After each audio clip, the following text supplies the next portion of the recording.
that has to do with everything. And this is what was in Kemet, what is still in Kemet, and what they got out of there. So as I said before, there's no way, because I said, you got a lot of people who believe the metal netter was never deciphered. And it's really hard when you start to see what these people are doing and what they are using. There's no way they left Kemet and let it be buried in the sand without getting this knowledge first. And they understood that the knowledge was so powerful and it was so good that they didn't care about the gold, the diamonds, the artifacts, or anything else. They left. They let it get buried. They didn't care. They let the Arabs take over Kemet so that we don't get it, because they understood the key to this was us. And they let it go because the information that they got, what they deciphered and understood, was that much more powerful. You got to really think about that. So I said before, they are using this stuff against us. And what they are using really is the teachings of Thoth, of Tahuti. This is why Tahuti is associated with magic.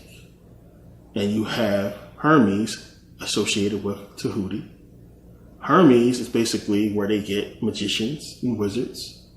It's from Hermes. Hermes also said, know thyself, as above, so below. And when you start to pick this stuff up and understand where they're taking this stuff from, it tells you that they understood the glyphs. They understood what the Egyptians was talking about. And all of this information is esoteric. It is occult. It is so hidden. And it's like so damn near. I mean, you have to be obsessed like me to really start putting this stuff together. But they did a long time ago. And it's because I've been obsessed and because I've been digging into this stuff for years that I've been able to put this stuff together and see what's going on and to realize that we are experiencing it every single day. That they're using the power, the teachings of the mystery school and manipulating us, using it against us. Because you got to understand, as I keep talking about, they can't do what we do. They know what we can do and what we're capable of. Crowley figured it out. And if you can't use the energy to manipulate consciousness, to manipulate, let's just say, the material world, if you don't have the pineal capacity or the energy, the melanin, to manipulate matter, to manipulate the consciousness and what's going on the planet, you have to control the people who can. And that's what it's all about, people. This is what they're doing. I've talked about this before. They are using us. I don't think you grasp or understand what I'm saying when I say they are using us to fulfill their agenda, to create the reality that they want. So everybody's in a panic thinking that they're going to kill us. No, they're going to use us until they get their hands on every single inch of this planet and create a system where everything is not organic. It has to do with energy and freaking, metal and all kinds of non-organic stuff. That's when they'll do away with us, because that's where they're headed. This is what they've been telling you in so many movies, that they can't do organic. They can't do all this organic, natural stuff. It's killing them. They can't deal with the sun. It's killing them. They're going to try to come up with an alternate way to change everything into synthetic and to be able to live by it. Think about it. We think it's cool to be, half man, half cyborg.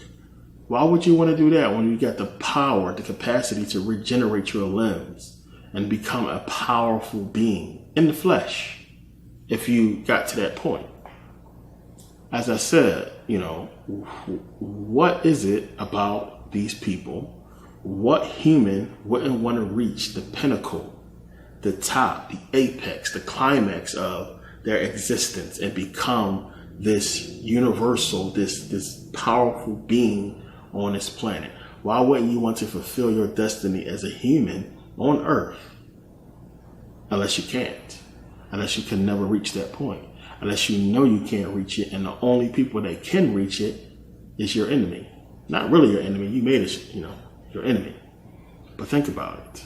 This is what's been going on. So now they understand, and that's why they put it in the Bible. They went down there and confounded their speech. The people are one. Genesis, I believe it's 11, 1 through 9. Remember, it's talking about the people are one. Now, nothing will be restrained from them which they have imagined to do. Nothing. That means they can do anything. So we need to go down there and confound their speech and scatter them, separate them. And the Bible is giving you a hint. This is why we are in there and why they're speaking to us when you start to understand the parable, what it's talking about. So they have effectively enslaved us, stripped away our knowledge, because as I said, we have been reincarnating, passing down this knowledge like we've been passing down the knowledge to walk and everything else. We've been reincarnating, passing down this information and knowledge, and every time they destroy us, they look over and see another African kingdom with the knowledge of the ancients, with the knowledge of the ancient Egyptians. Now they got to go destroy that. So it gets to a point where they say, you know what? We got to come up with some kind of weapon. We got to go and take all of these kingdoms down, enslave them for hundreds of years until when they reincarnate and pass down their information, the only information they pass down is the information of a slave. And this is what we have been effectively passing down. And lucky for us, we have people like Dr. Ben, Dr. Clark and Ivor von Sertova, and all these scholars, doctors and people, researchers that have spent time to get this information into our consciousness and begin to spark something within us that will recognize who we are and our information and where we came from. And a movement has sprung up. And, some of us have decided to put ourselves at the forefront and put ourselves out there to get this knowledge into your consciousness so you understand. So now, Tahuti, Thoth, is more powerful than people realize in Egyptian mythology. A lot of people don't realize what Thoth really represents. Now, Thoth, of course, did not actually exist. He represents knowledge itself, information, wisdom, logic, truth. This is why you see him in a lot of different Egyptian stories being married to Ma'at. You see him there at judgment next to the scale of Ma'at. Thoth is considered just as powerful as Osiris in the underworld. So when you really start to look at so many different stories about Thoth and about what he really talked about and really dug into, since we're talking about information and knowledge and we're dealing with a god that was anthropomorphized into the ibis or ibis-headed man who represented wisdom. We're talking about information and wisdom. So where else would they go to get the information that they needed? They would go to Tahuti. And again, this is one of the reasons why they couldn't leave Kemet, because they obviously had his teachings, they had his writings, and they understood them. And they used them and continue to use them. Thoth is also associated with the moon.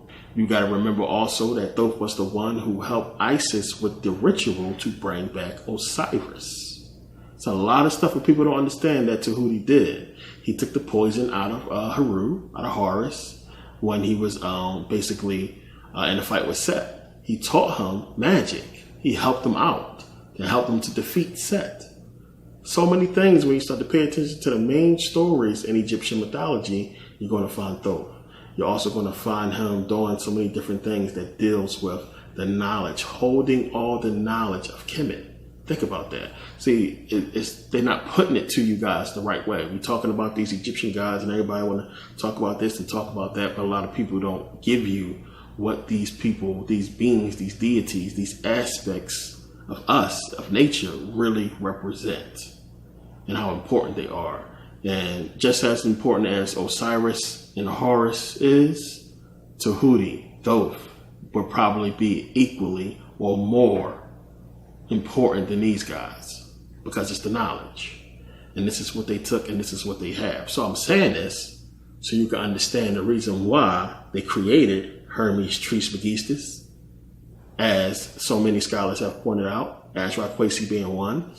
The reason why they created this is so they can steal the information from Thoth transfer it to Hermes and say, this is Hermetic text, and this is what they've been doing. And they gave us the Kabbalion. And, when we get into the mystery schools and Egyptian mythology and everything that they have hidden and stored within these faiths, it's Tahuti. So when you go and you read in Genesis, and it's talking about male and female created he, them, and he blessed them and told them to go be fruitful and multiply. What's going on? So the question I'm going to ask you is, what is God?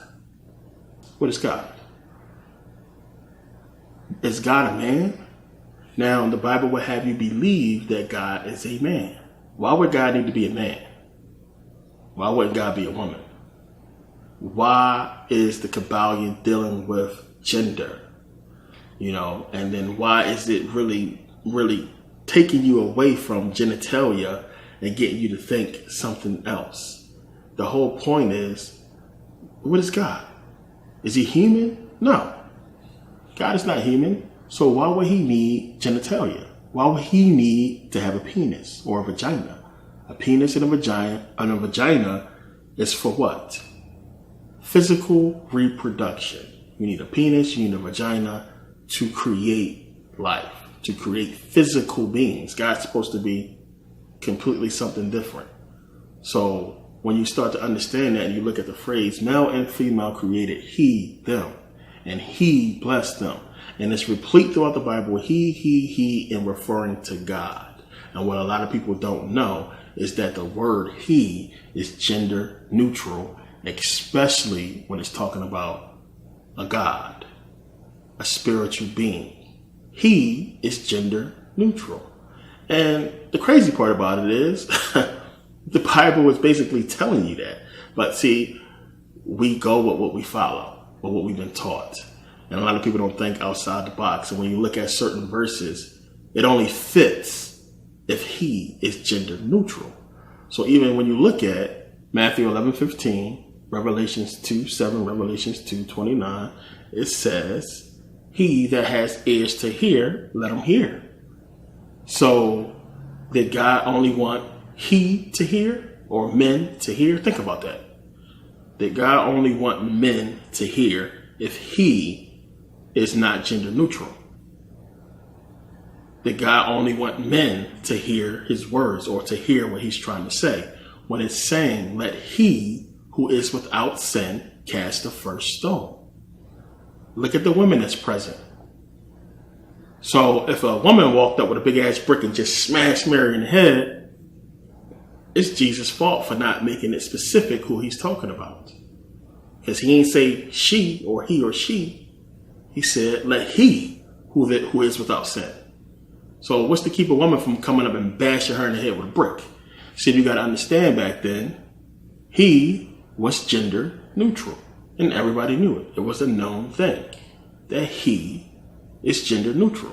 So when you start to go back and look through the Bible, it's something that we very easily just pass up when the Bible is mentioning let he or he this and he that and he. A lot of people don't think about it.